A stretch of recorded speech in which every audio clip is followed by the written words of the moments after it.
Ya. Assalamualaikum warahmatullahi wabarakatuh.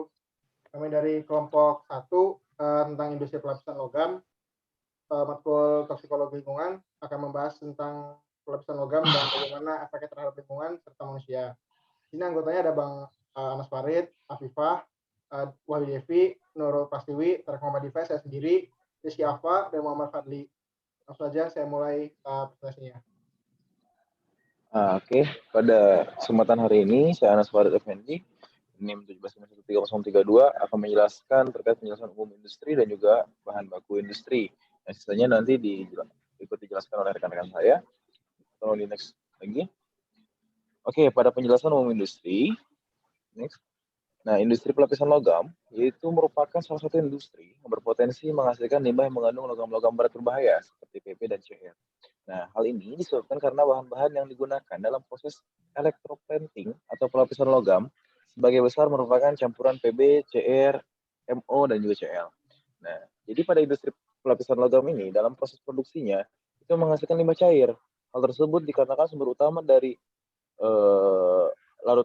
sumber utama dari air limbah ini adalah larutan sisa proses electroplating itu sendiri, dan larutannya pembilasannya dari tiga tangki larutan yang mana dalam proses kerjanya logam yang dilapisi akan dimasukkan ke dalam tangki yang berisikan larutan asam dan garam. Kemudian logam tersebut dibilas dengan air sehingga sisa air pembilasan inilah yang menjadi sumber utama dari limbah cair tersebut. Oke, di next. Nah, ini untuk bahan baku industrinya. Nah, sebagaimana terlampir, ini ada beberapa bahan baku industri. Ada cyanida, tembaga, nikel, dan juga selanjutnya itu ada asam fosfat, bensin, ada hidrogen, dan juga selanjutnya itu ada dikromat, asam borat, asam nitrat, dan juga selanjutnya ada trikloroetilen, dan juga ada kromat. Oke, cukup. Selanjutnya ada skema proses.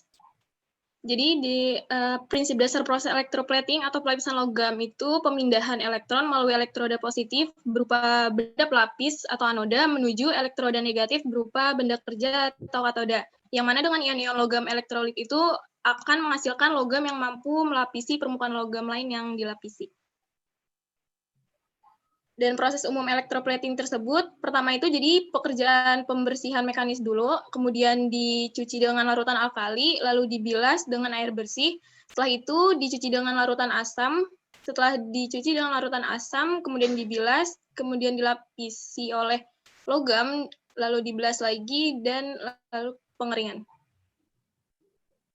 Ada proses pelapisan oleh tembaga. Yang pertama itu ada pembersihan dengan asam, kemudian dilanjut dengan pembersihan dengan air, dilanjut dengan penetralan dengan kapur, setelah itu ada pengkilapan dan pemolesan, dilanjut lagi dengan pembilasan dengan air, kemudian ada pelapisan tembaga, setelah itu ada pembilasan dengan air, dan yang terakhir ada pengeringan. Setelah ini ada proses pelapisan dengan nikel dan krom. Yang pertama itu ada pembersihan dengan asam, kemudian pembersihan dengan air, setelah itu ada penetralan dengan kapur, setelah itu dilanjut dengan pengkilapan dan pemolesan, dilanjut lagi dengan pembilasan dengan air, kemudian dilanjut lagi dengan pelapisan nikel, dilanjut lagi dengan pembilasan dengan air, dan yang terakhir ada pengeringan. Setelah dilakukan pengeringan, dapat dilakukan pencucian dengan zat organik, biasanya yang digunakan itu adalah bensin.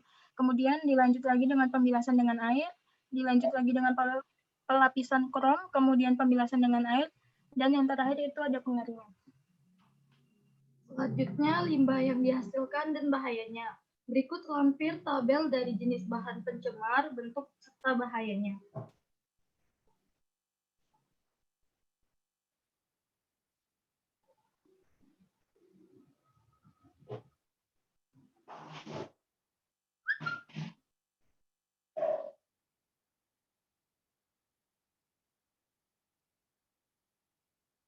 Selanjutnya dampak limbah tersebut. Dampak limbah tersebut terhadap lingkungan yaitu untuk ekosistem di air itu ikan bisa mati dan ganggang plankton juga bisa mati.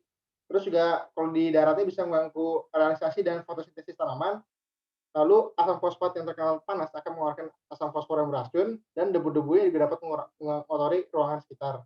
Selanjutnya untuk yang terhadap manusia jelas akan merusak DNA dan RNA. Kenapa? Karena tadi dijelasin di tabel berikutnya kalau misalnya limbah tersebut itu mostly itu sifatnya karsinogenik atau bisa menyerang gangguan saraf manusia. Terus untuk Terus setelah itu juga terbentuk lipid peroksida, penipisan sistem pertahanan antioksidan dan karsinogen.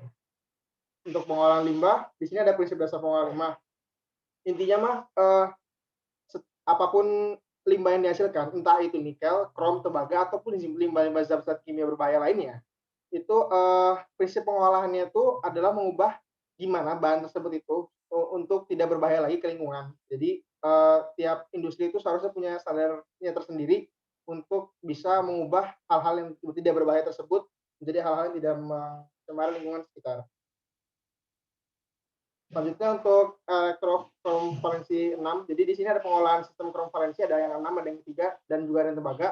Untuk pengolahan yang pertama itu dilakukannya reduksi valensi 3 menjadi valensi 6 menjadi valensi 3. Kemudian lanjutkan pengendapan valensi 3 sebagai hidroksida. Untuk pengolahan yang kedua itu mengikat valensi 6 dengan resin tertentu. Dan untuk tahapan yang ketiga itu pengambilan kembali krom valensi 6 dan krom valensi 3 dengan cara pengentalan. Di antara ketiga cara tadi yang diambil yaitu cara reduksi. Caranya itu pH larutannya diturunkan dahulu sampai mendekati 3 dengan menambahkan sulfat. Lalu tambahkan bahan kimia seperti metabisulfat, hidrosulfat, atau ferrosulfat sebagai bahan produksi untuk mereduksi valensi 6 menjadi valensi 3. Lalu larutan valensi 3 tersebut diberi kapur untuk mengendapkan valensi 3 dalam bentuk CrOH3. Untuk pengolahan senyawa krom valensi 3 itu ada 2 cara, yaitu dengan pengendapan dengan kapur atau menggunakan soda kaustik, atau juga dengan mengkonsentrasikan larutan lalu diikat dengan resin pada proses ion exchange. Di dalam cara pengendapan dengan kapur atau soda kaustik, pH paling efektif adalah 3,5 sampai dengan 9,5. Endapannya itu lumpur, CrOH3 dan FeOH3 biasanya masih mengandung 95% air. Endapan ini dapat dipisahkan dengan pengeringan atau filter batch atau juga dengan penyaringan. Lanjut ke pengolahan senyawa tembaga. Di sini terdapat 3 cara dalam pengolahan krom. Yang pertama, mengendapkan sebagai hidroksida atau sulfida. Yang kedua, menangkap ion Cu dengan resin tertentu dalam proses penukaran ion atau ion exchange. Kadar Cu dari 1 ppm diturunkan menjadi 0,03 ppm. Yang ketiga, yaitu penguapan dan elektrolisa. Cara ini lebih sesuai untuk air buangan dengan kadar Cu rendah. Lanjut. Pengolahan air limbah pelapisan logam terpadu. Pengolahan terpadu di sini adalah pengolahan dari semua jenis air buangan dalam satu sistem pengolahan. Pada dasarnya, air buangan dapat dikategorikan dalam 3 jenis. Yang pertama, air buangan yang mengandung asam yaitu H2SO4, HCl, H2CrO4, H2Cr2O7, NiSO4, CuP2O7, NiCl2 dengan kepekatan yang berbeda-beda. Yang kedua, air buangan yang mengandung NaCN, CuCN, CaOH2, NaOH, dan lain-lain dengan konsentrasi yang berbeda-beda. Yang ketiga, air buangan yang mengandung senyawa-senyawa organik seperti lemak, sabun, minyak, dan lain-lainnya. Next. Di sini terdapat lampiran skema buangan asam, buangan alkalis, dan buangan organik. Sekian. Ya, sekian presentasi yang dari kami sampaikan dari kelompok kami. Kurang lebih yang kami mohon maaf. Assalamualaikum warahmatullahi wabarakatuh. Waalaikumsalam warahmatullahi wabarakatuh. Cara stop share. Ini stop share, Bang.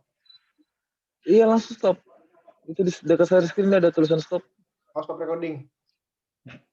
Hah? Stop recording.